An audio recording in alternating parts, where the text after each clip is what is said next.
Hey everyone, this is James from Mad River Homestead here in Southwest Ohio. Today we're going to be talking about tomatoes, specifically a trellis system that I've been using for several years and it's worked out really great. The one that I had built before was from some reclaimed wood from a deck, and so I decided it's time to rebuild it. It was kind of getting a little bit rickety. So I'm going to be showing you how to build this trellis. It's a very easy process.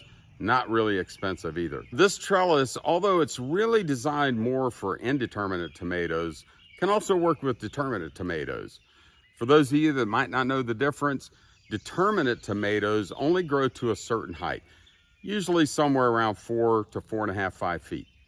And the purpose for those is you want those tomatoes to all come ripe right around the same time. So tomatoes like Amish paste, Roma tomatoes, those types of tomatoes where you're going to be making some sauces, maybe you want to can or freeze some, you want those to all come ripe about the same time. So that's a determinate tomato.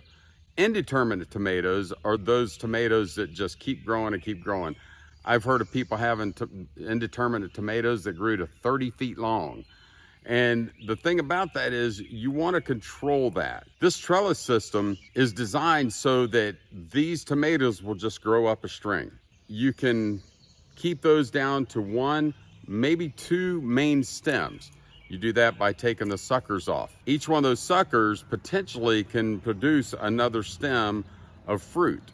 You want to keep that from happening because then it's going to get too heavy. This particular system, you might not get as much fruit on it as you would if you don't prune the suckers off, but you're going to be able to grow more tomatoes in a closer area. So let me go ahead and get to work on this. Now I'm going to start by putting a 4x4 post right here, right on the outside. Put another one down at that end on the outside of the bed as well. Once I get those 2 posts in, then I'll put another one right in the middle. Seems like a lot of my projects start off with one of my least favorite things to do, and that is digging post holes. But it's something that has to be done. And we had so much rain coming up to this that the ground was really, really wet. So there was a point where I literally had to get a stick and pry the mud off. It started raining by the time I finished my second hole, so I had to stop for the day.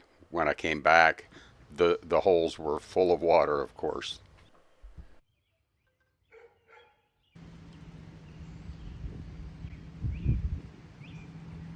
Okay, if you're wondering why I've worn so many different shirts and outfits for this video, it's because I've had a lot of interruptions.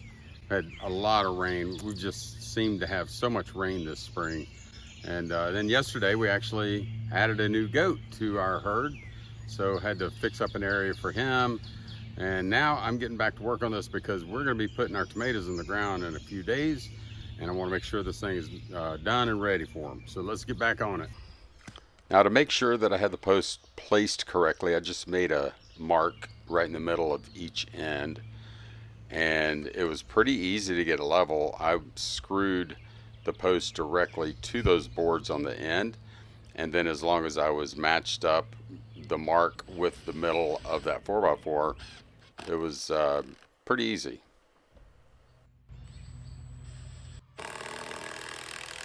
So the next thing was to mark the spot for the middle post in the middle of the bed, and to do that I just put a screw into the outside of that 4x4, ran a string down to the other end, and then I knew that where that post met up with that string, that would be the spot.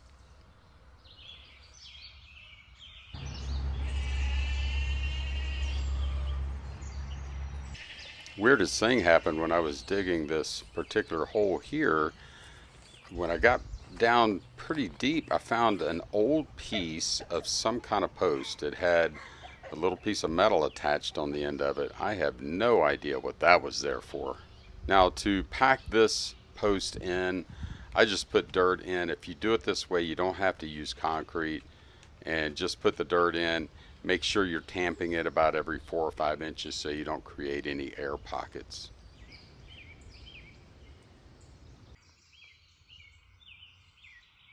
Now I can just eyeball this and see that this post is lower than the other two. So what I'll do is I'll run a line from here, put my line level on it, and then I'll be able to mark my spots where I need the board to line up. Now to make sure that my board is on there correctly, I simply put a screw on the outside of that 4x4 post, the one that's the shortest, run my line from that screw up over the top of that 4x4 to the next one. Once I have that line level, that's going to show me where the top of my 2x4 needs to be on that post. And from there, it's just a matter of taking that on down to the third post. Now, when I'm working by myself and I'm in a situation where I need to have a longer board stay level, I'll put a screw on one end to just kind of hold that board up. Really helps a lot. Also, because I am so close to the end of the 2x4 on that middle post, I did go ahead and pre-drill for those screws.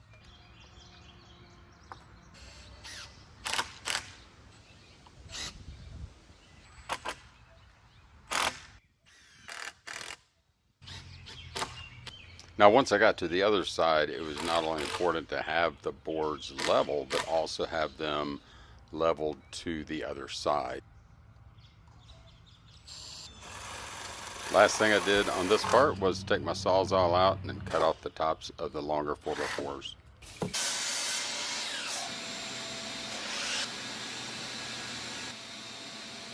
These are the cross pieces that my hooks will hang from, so I can hang my string on them. You'll see that come together. But what I'm using is these eye hooks, and I'll put them in on the bottom of each one of these. I'm gonna go ahead and do these before I take them out and attach them to the top, and then the strings will hang down from those. What I'm using for this piece, the cross piece, is a 2x3. So your measurements will be different probably than what I'm doing. On mine, to get it about the midway point between the middle and the sides, I need to go about 6 inches in on these. I'm gonna do a pilot hole.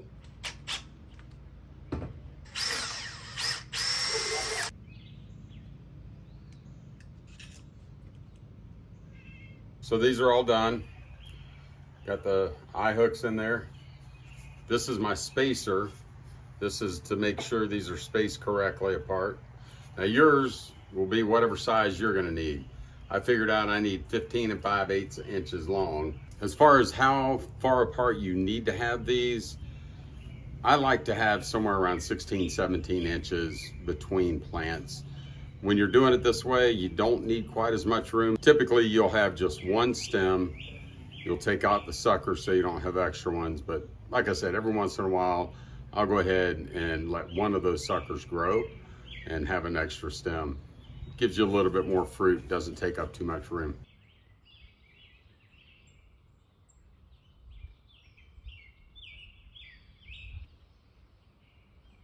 I am using 4-inch deck screws. The reason for that is this is 2.5 inches. So that's gonna give me about 1.5 inches into the 2x4.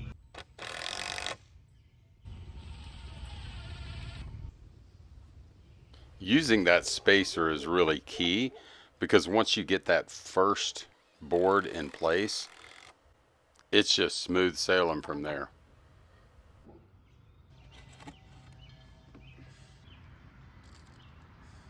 The assembly part of the trellis system is done. So now what I'll be doing is hanging strings from each one of those eye hooks that I have on there. And the strings will be attached to a stake that I'll put down in the ground. If you're wondering if you heard a new goat in the background, yes you did. Well, it's fine.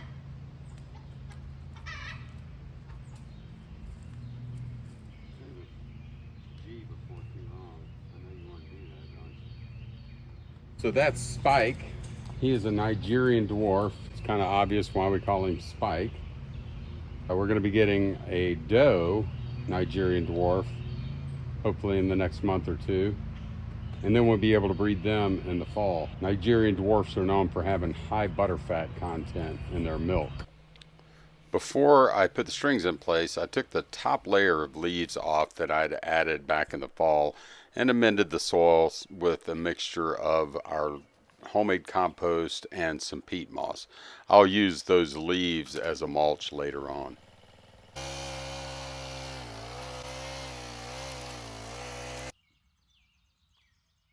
So I've got the soil amended, and now I'm going to be putting the strings on the eye hooks that I installed. And to make sure that they are directly below, I'm just going to use a plumb.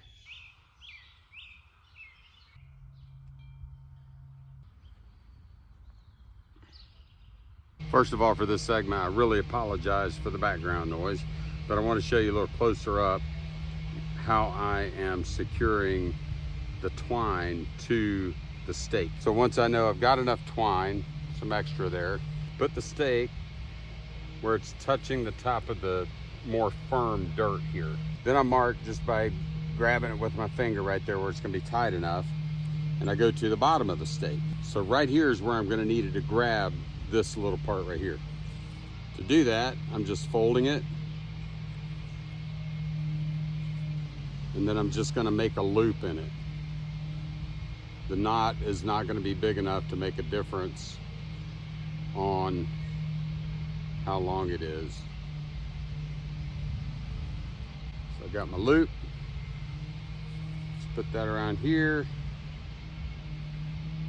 Now I want this to wind up where this is right in that center part. I'm going to go at an angle.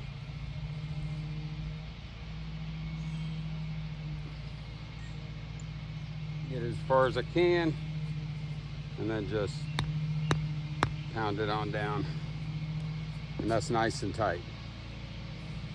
Pull it back in, and then we'll plant the tomato right here next to that string. Now the way these particular string trellises work is as your tomato grows up, if it's an indeterminate, and especially if you live in a zone where it gets really warm and you have a longer growing season, at some point it's going to get as high. This is about 8 feet. It's going to get about that high and higher. So what you'll do is, as it gets up that high, you'll just take this off, take it off the hook, unwind it once, probably should be enough. The string's going to drop, and your tomato will drop some as well. And what you'll do is, at the bottom, you should probably have no fruit by then. You'll have your limbs, your branches, you'll have stripped those off, so that can just coil up at the bottom of this string. By using this string method, you can plant your tomatoes a lot closer together. This bed is 14 feet long and about 42 inches wide. So about 3.5 by 14. And I've got 20 of these trellis strings set up here. So we'll be able to have 20 plants in this relatively small area. Well, it's been a couple of days since I finished the trellis. I was really hoping to get these tomatoes in by now. It's almost the end of May. The weather is just not cooperating. We have tomorrow night's getting down to 41, and then down to 43 on Friday night. We just don't like to put the tomatoes in the ground when the temperature's getting down in the low 40s. It does stunt their growth a little bit. So we'll still have plenty of growing season left if we put them in Saturday or Sunday, and they should be just fine. But I wanted to show you kind of how you do this once you have the string trellis up, how you would plant next to them, and then also what you use to help train them to grow up the strings. All right, so I'm gonna use this little branch from a dogwood tree to show you the way that we plant our tomatoes on these string trellises. So you'll wanna go right next to the string, and you'll just dig down however deep you wanna plant it. There's different schools of thought on that. I like to go down to the more firm dirt. I just do it with my hands. Get the tomato plant in there, and then as it's growing, you're gonna want it to go up this string. There's a couple of different ways that you can do this. I like these clips. It's got a little V here, a little notch. You put the string in there, close the clip and the branch will go inside that circle. Like this. Well, you won't be able to see it really good, so I'll just show you. When you close that, that holds on that string there, and you'll only need to move it if it's getting to a point where it's pulling a branch of the tomato plant down. Then obviously you're going to want to move that clip. Another way that I've seen it done is people will take this, and as it's growing, just kind of wrapping the tomato plant around the string, and it'll train to go up the string that way. Then you don't have to mess with the clips. I like the clips, but I'm gonna try that way on a couple of our plants this year, just to see how it works for us. Who knows how long I'll be able to get these. You know, they might go away at some point, who knows. They don't last forever. They're plastic, they get out in the weather, the sun and everything, and they do tend to break after 2 to 3 seasons. Well, I hope this video has been helpful. I really do believe that this string trellis system is the best way to grow more tomatoes in a smaller area. You want to make sure you keep those suckers pulled off. Again, sometimes I will let one sucker grow and it will create another main stem. That's okay. But the main thing there is that you're giving your plants, by having it to 1 and at the most 2 stems, you're giving your plants more room. They're gonna have better airflow. You also wanna make sure that you keep those lower branches, once they start turning yellow, they're not really doing the plant any good at all. So go ahead and just trim those off. This is gonna keep it higher off the ground, less susceptible to any kinds of diseases. I will put links in the description for the 2 items, the clips, as well as the strings that I'm using. I don't get paid or anything, but if it's something that you would find helpful, I'd like for you to be able to find it very easily. If you use this kind of system and you've had some success, please leave a comment. If you have questions or if you have other systems that you've used that have been successful, I'd love to know about those. I hope it's been helpful, and I hope you've enjoyed the video. And until the next one, thank you so much, and God bless you and your family.